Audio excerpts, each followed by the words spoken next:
깜짝 놀랄 일이 일어났습니다. 미국 뉴욕 브로드웨이가 한국 때문에 뒤집어졌다고 하는데요. 세계 연극의 성지라 불리는 그곳에서 말 그대로 혁명이 일어났습니다. 100년 넘게 서구 문화의 전당이었던 브로드웨이 무대에 한국 뮤지컬이 올라간다면 어떤 일이 벌어질까요? 편견과 무시 속에서 어떻게 모든 벽을 뛰어넘을 수 있었을까요? 오늘 여러분께 들려드릴 이야기는 단순한 성공담이 아닙니다. 이것은 실제로 일어난 기적 같은 일이에요. 처음엔 모두가 아시아 뮤지컬이 브로드웨이에서 통할 리 없다며 비웃었습니다. 하지만 결국 전 세계 관객들이 눈물을 흘리게 만든 그 놀라운 이야기죠. 순수 한국 작품이 브로드웨이에서 어떻게 전 세계 마음을 울렸는지 지금부터 여러분을 그 감동의 현장으로 안내하겠습니다. 준비되셨나요? 저는 뉴욕 맨해튼 타임스퀘어에서 20년째 살고 있는 엘렌 브룩스입니다. 브로드웨이 제작자로 일하며 지내고 있어요. 한국과는 딱히 특별한 인연이 없었죠.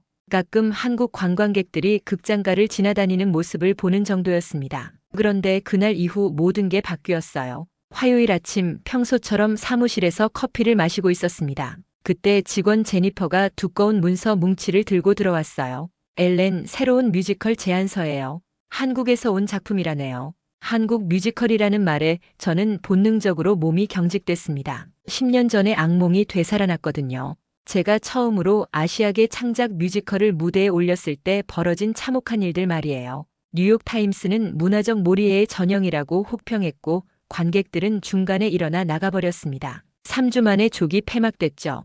그 이후로 저는 비서구 작품들을 피해왔어요. 또 실험작이겠지? 예술성만 앞세우고 관객들 외면하는 중얼거리며 문서를 펼쳤습니다. 제목이 어쩌면 해피엔딩이었어요. 내용은 더 황당했습니다. 로봇이 사랑을 배워간다는 뜬구름 잡는 소리였거든요. 바로 그때 사무실 문이 거침없이 열렸습니다. 마빈 리치먼드였어요. 65살의 그는 브로드웨이 업계에서 절대 권력자였습니다. 한마디로 작품을 살리기도 죽이기도 하는 무서운 인물이죠. 냉혹한 평론으로 수많은 제작자들을 울렸던 남자였어요. 엘렌, 뭘 그렇게 심각하게 보고 있나?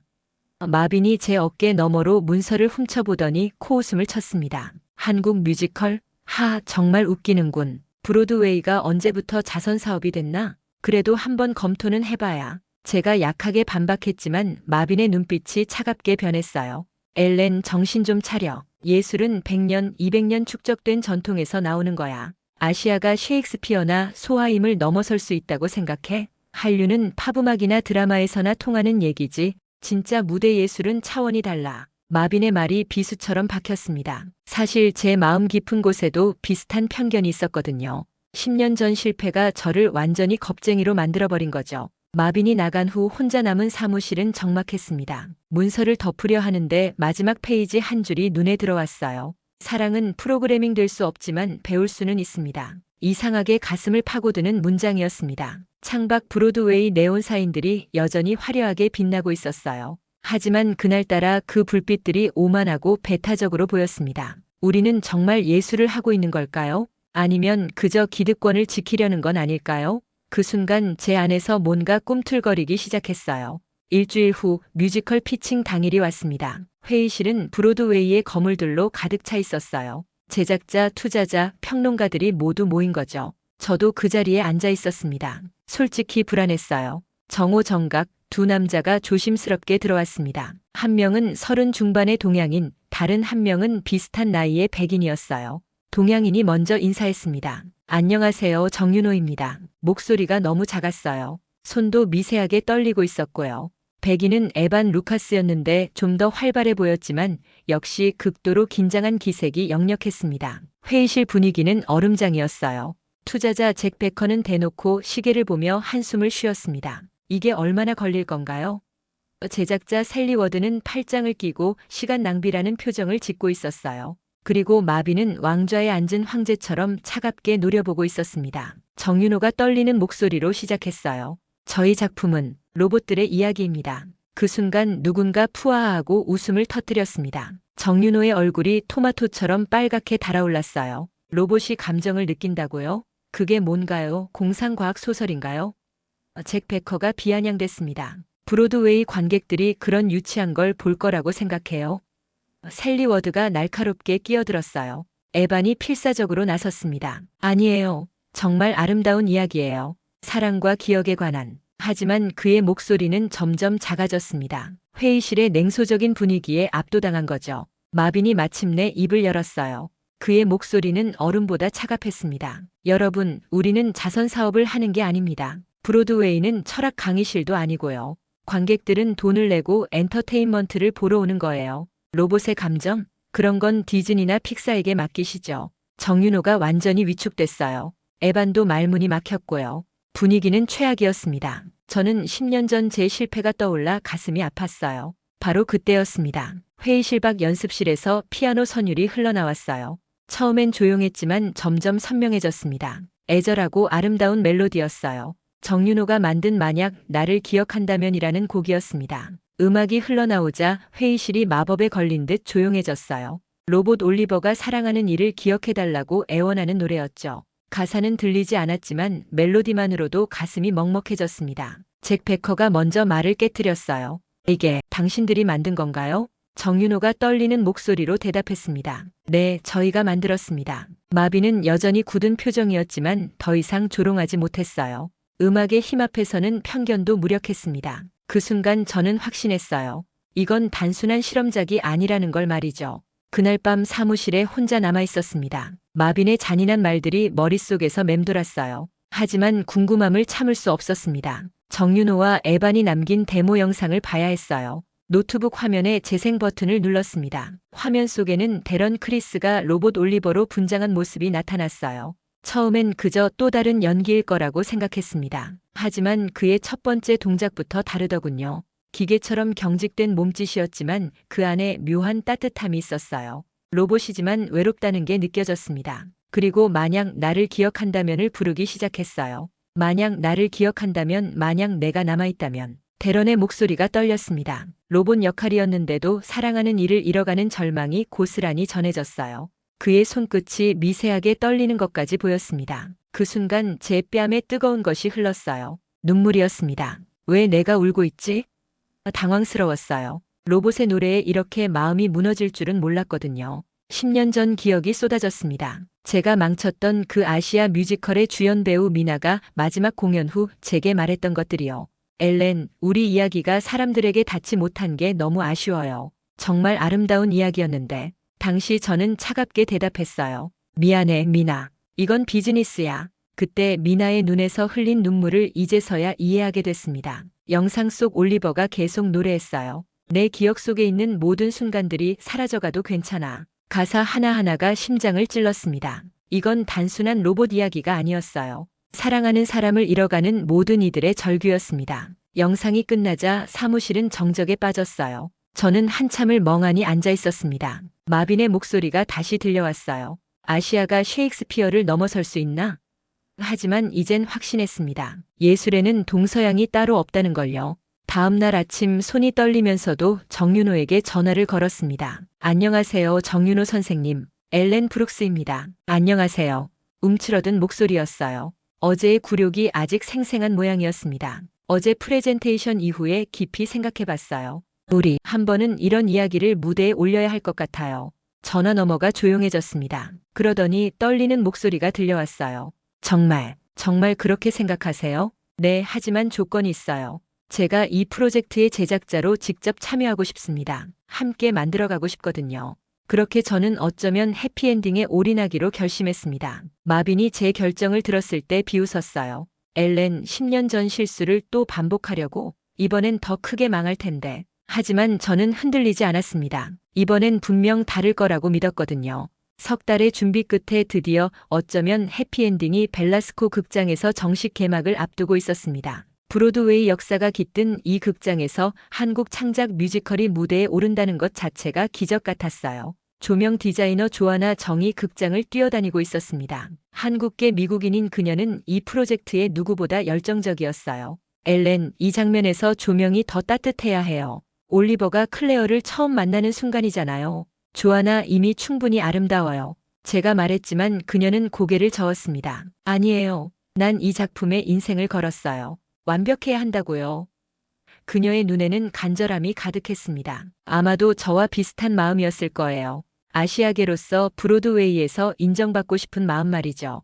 티켓 판매가 시작되자 놀라운 일이 벌어졌습니다. 첫날에만 2주 분량이 매진된 거예요. 소셜미디어에는 K-뮤지컬, 한국 뮤지컬 해시태그가 급상승했습니다. K-팝 팬들부터 뮤지컬 마니아들까지 다양한 사람들이 관심을 보였어요. 이거 정말 대박이네요.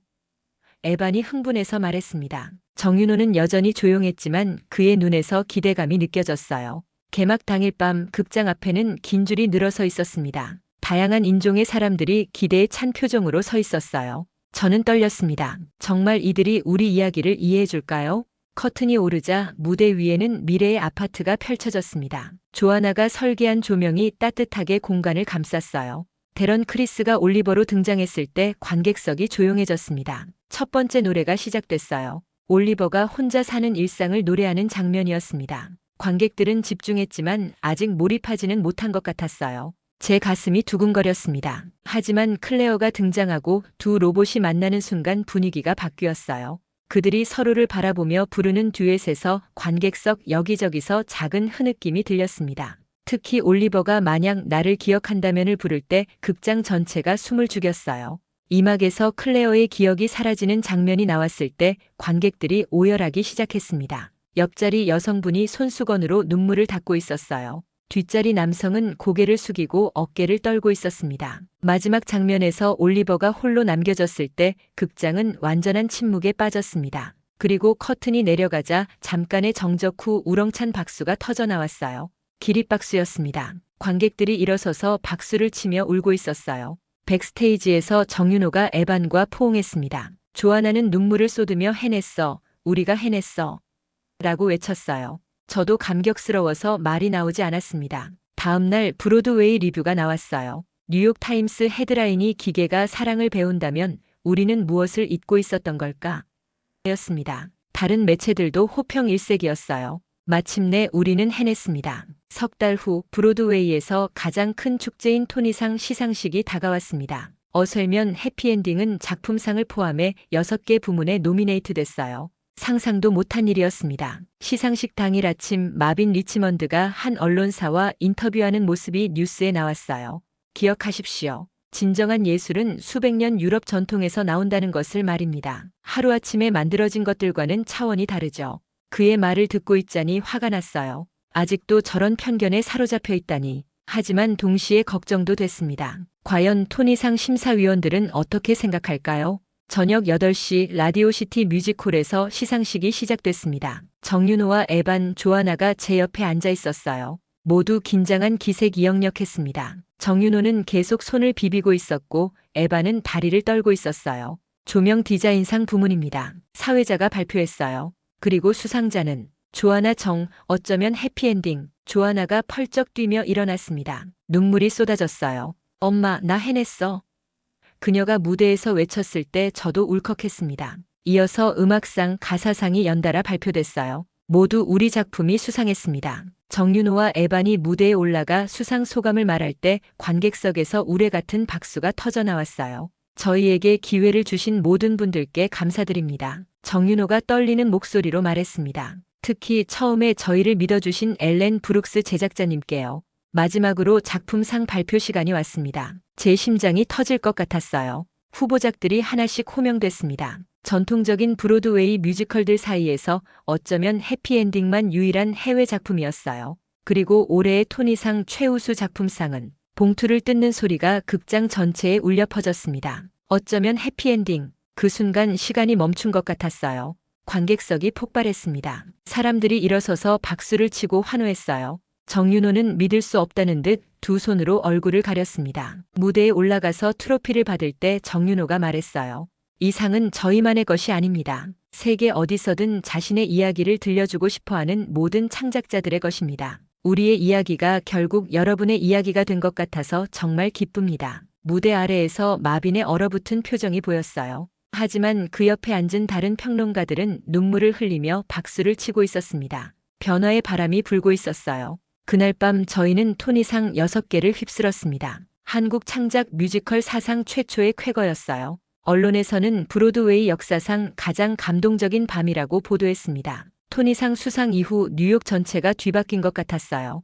다음 날 아침 뉴욕 타임스 일면에 로봇보다 더 인간적인 뮤지컬이라는 헤드라인이 실렸습니다. 기사는 이렇게 시작했어요. 어젯밤 브로드웨이에서 기적이 일어났다. 기계가 사랑을 배우는 이야기가 인간의 마음을 사로잡았다. 텔레비전에서도 연일 특집 방송이 나왔어요. CNN에서는 BTS 이후 또 한 번의 문화 충격이라고 보도했습니다. K-팝에 이어 K-뮤지컬이라는 새로운 장르가 주목받고 있다는 내용이었어요. 에반이 한 토크쇼에 출연했을 때의 일이 기억에 남아요. 진행자가 물었습니다. 정윤호 작가와는 어떻게 소통하시나요? 언어가 다른데 말이에요. 우리는 언어 대신 감정으로 소통했습니다. 에반이 대답했어요. 음악은 번역이 필요 없잖아요. 그가 피아노로 들려준 멜로디를 듣는 순간 저는 울었어요. 그게 바로 소통이었습니다. 브로드웨이 평론가 협회에서도 움직임이 있었어요. 오랫동안 서구 중심적이던 그들이 처음으로 K-뮤지컬이라는 장르를 공식 언급했습니다. 한 평론가는 이렇게 말했어요. 우리는 그동안 너무 좁은 시각으로 예술을 바라봤던 것 같다. 진정한 보편성은 특정 문화에서만 나오는 게 아니었다. 마빈도 변화하기 시작했어요. 토니상 시상식 이후 며칠 동안 그는 조용했습니다. 그러다 일주일 후 그가 제게 전화를 걸어왔어요. 엘렌, 만나서 얘기할 수 있을까? 카페에서 만난 마빈은 평소와 달리 진중한 표정이었어요. 나는 틀렸었다. 그가 말했습니다. 지난주에 어쩌면 해피엔딩을 다시 봤어. 3번이나 봤지. 어떠셨어요? 제가 조심스럽게 물었습니다. 매번 울었어. 그의 목소리가 떨렸어요. 특히 올리버가 마지막에 혼자 남겨지는 장면에서 나도 모르게 눈물이 나더라. 이게 왜 이렇게 울리는지 모르겠어. 그날 이후 마빈은 달라졌어요. 다른 아시아 창작 뮤지컬들에도 관심을 보이기 시작했습니다. 그리고 자신의 칼럼에서 이렇게 썼어요. 예술에는 국경이 없다. 진정한 감동 앞에서 전통이나 관습은 의미가 없다. 한편 조아나는 언론 인터뷰에서 울먹이며 말했습니다. 처음으로 우리 이야기가 이 무대에서 받아들여졌어요. 아시아계로서 브로드웨이에서 일한다는 것이 얼마나 어려운지 아시나요? 하지만 이제 달라질 것 같아요. 뉴욕 예술대학에서는 K-뮤지컬 감정 서사 구조라는 강의가 신설됐어요.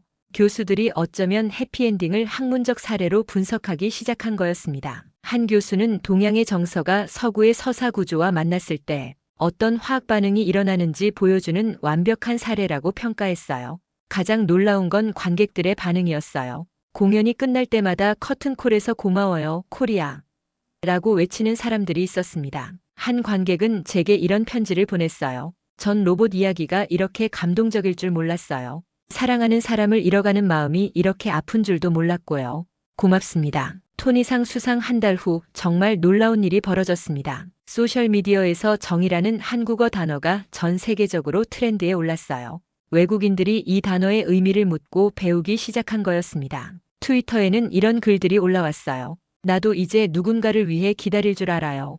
이게 바로 정인가요? 메이비 해피엔딩을 보고 나서 가족에게 더 따뜻해졌어요. 정이라는 감정을 배웠거든요. 인스타그램에는 뮤지컬을 본 관객들이 올린 사진들이 넘쳐났어요. 눈물 흘린 얼굴로 극장 앞에서 찍은 셀카들, 프로그램을 가슴에 안고 있는 모습들. 해시태그는 항상 같았어요. 해시태그 정, 해시태그 MA와 EBHAPP와 ENDING, 해시태그 브로드웨이 가벼운 한국어. 한 외국인 관객이 올린 영상이 특히 화제가 됐어요. 중년의 백인 남성이었는데 공연 후 주차장에서 흐느끼고 있었어요. 저는 10년 전에 아내를 잃었습니다. 그동안 슬픔을 억누르고 살았는데 오늘 올리버를 보면서 깨달았어요. 사랑하는 사람을 기억한다는 것이 얼마나 소중한지요. 언어학자들도 움직이기 시작했어요. 하버드 대학교 한국학과에서는 정이라는 개념을 서구 언어로 번역하는 연구 프로젝트를 시작했습니다. 한 교수는 정은 단순한 정이나 사랑을 넘어서는 독특한 한국적 감정이라고 설명했어요. 엘리사가 한 방송 인터뷰에서 눈물을 쏟으며 말한 장면이 많은 사람들의 마음을 울렸어요. 저는 한국계 미국인으로 태어나서 늘 어디에도 완전히 속하지 못한다는 기분이었어요. 너무 아시아적이어서 미국에서 이상하고 너무 미국적이어서 한국에서도 이상하다고 느꼈거든요. 하지만 이 작품을 통해서 알았어요. 제 정체성이 바로 저의 힘이었다는 걸요. 브로드웨이 극장가에도 변화가 일어났어요. 다른 극장들이 아시아 창작 뮤지컬들을 찾기 시작한 거였습니다. 일본, 중국, 태국에서 온 작품들이 줄줄이 브로드웨이 진출을 타진했어요. 정윤호와 에바는 더욱 바빠졌습니다. 전 세계에서 러브콜이 쏟아졌거든요. 런던, 파리, 도쿄에서 어쩌면 해피엔딩을 올리고 싶다는 제안들이 들어왔어요. 한 영국 제작자는 이렇게 말했어요. 우리도 정이라는 감정을 무대에서 보여주고 싶습니다. 런던 관객들에게도 이런 따뜻함이 필요해요. 프랑스 제작자는 더 구체적이었어요.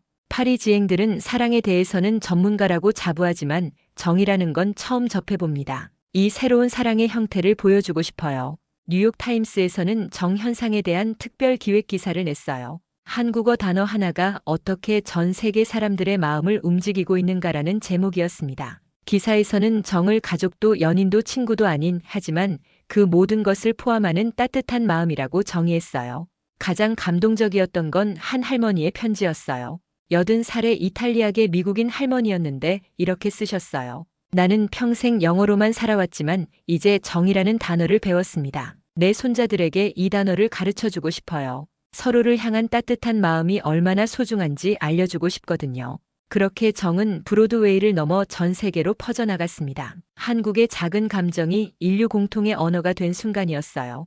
1년 후 어쩌면 해피엔딩의 마지막 공연 날이 왔습니다. 벨라스코 극장에서의 긴 여행이 막을 내리는 순간이었어요. 저는 무대 뒤 어둠 속에서 텅 빈 객석을 바라보고 있었습니다. 그땐 몰랐어요.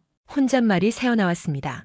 이 이야기 안에 나 자신도 있었다는 걸요. 정말 그랬어요. 처음에는 그저 위험한 도전이라고 생각했던 이 프로젝트가 제 인생을 완전히 바꿔놓았습니다. 편견에 갇혀있던 제 마음도 실패를 두려워하던 제 모습도 모두 변했어요. 마지막 공연이 끝나고 커튼콜에서 정윤호와 에반이 무대에 올랐습니다. 관객들이 기립박수를 보내며 환호했어요. 1년 동안 수많은 사람들의 마음을 울렸던 그들의 마지막 인사였습니다. 여러분께 감사드립니다. 정윤호가 떨리는 목소리로 말했습니다. 저희의 작은 이야기가 이렇게 큰 사랑을 받을 줄 몰랐어요. 하지만 이제 알겠습니다. 진짜 감동은 언어나 문화를 가리지 않는다는 걸요. 에반이 이어받았어요. 우리는 서로 다른 나라에서 태어났지만 같은 꿈을 꿨습니다. 사람들의 마음에 따뜻함을 전하고 싶다는 꿈 말이에요. 그 꿈이 이루어진 것 같아서 정말 행복합니다. 공연 후 로비에서 작별 인사를 나눴어요. 정윤호와 에반은 다음 날 한국으로 돌아갈 예정이었습니다. 런던과 도쿄 공연을 준비해야 했거든요. 조아나가 두 사람을 꼭 껴안으며 말했어요. 우린 해냈어요. 정말로 해냈다고요. 그녀의 눈에서 기쁨의 눈물이 흘렀습니다. 저도 정윤호에게 다가가 손을 잡았어요. 고마워요. 저에게 다시 꿈꿀 용기를 줘서요. 아니에요, 엘렌. 저희야말로 고마워요. 우리 이야기를 믿어줘서요. 정윤호가 진심 어린 미소를 지었습니다. 다음 날 공항에서 그들을 배웅했어요. 출국장으로 들어가기 전 정윤호가 마지막으로 말했습니다. 엘렌, 앞으로도 계속 새로운 이야기들을 무대에 올려주세요. 세상에는 아직 들려지지 않은 아름다운 이야기들이 너무 많아요. 그들이 사라진 후 저는 한동안 그 자리에 서 있었어요. 가슴이 뭉클했습니다. 1년 전만 해도 상상할 수 없었던 변화들이었어요. 며칠 후 사무실에서 새로운 제안서들을 검토하고 있었습니다. 인도에서 온 뮤지컬, 아프리카에서 온 창작극, 남미에서 온 댄스 뮤지컬까지 예전 같았으면 주저했을 작품들이었지만 이제는 달랐어요. 창밖으로 브로드웨이 네온 사인들이 여전히 반짝이고 있었습니다. 하지만 이제 그 불빛들이 따뜻하게 느껴졌어요. 다양한 색깔의 빛들이 어우러져 더욱 아름다운 거리를 만들고 있었거든요. 그날 밤 집에 돌아가는 길에 벨라스코 극장 앞을 지나쳤어요. 이제 다른 작품의 포스터가 걸려 있었지만 여전히 마음이 따뜻해졌습니다. 극장 앞에서 한 커플이 사진을 찍고 있었어요. 남자가 여자에게 말하는 게 들렸어요. 여보, 우리도 저 로봇들처럼 서로를 끝까지 기억하자. 그 말을 듣고 저는 미소를 지었습니다. 어쩌면 해피엔딩은 끝났지만 그 이야기는 계속 살아있었어요. 사람들의 마음속에서, 그들의 사랑 속에서 영원히 계속될 거였습니다. 집에 도착해서 거울을 봤어요. 1년 전과는 다른 제 모습이 보였습니다. 더 단단해졌지만 동시에 더 부드러워진 눈빛이었어요. 이제 저는 확신할 수 있었습니다. 진짜 해피엔딩은 끝이 아니라 새로운 시작이라는 걸요. 사랑은 정말 배우는 거였습니다. 그리고 우리는 모두 배울 준비가 되어 있었어요. 이 이야기가 감동적이었다면 구독과 좋아요 부탁드려요. 여러분의 응원이 더 많은 감동적인 이야기를 만드는 힘이 됩니다. 댓글로 어떤 부분이 가장 기억에 남았는지 알려주세요. 다음 이야기도 기대해 주세요.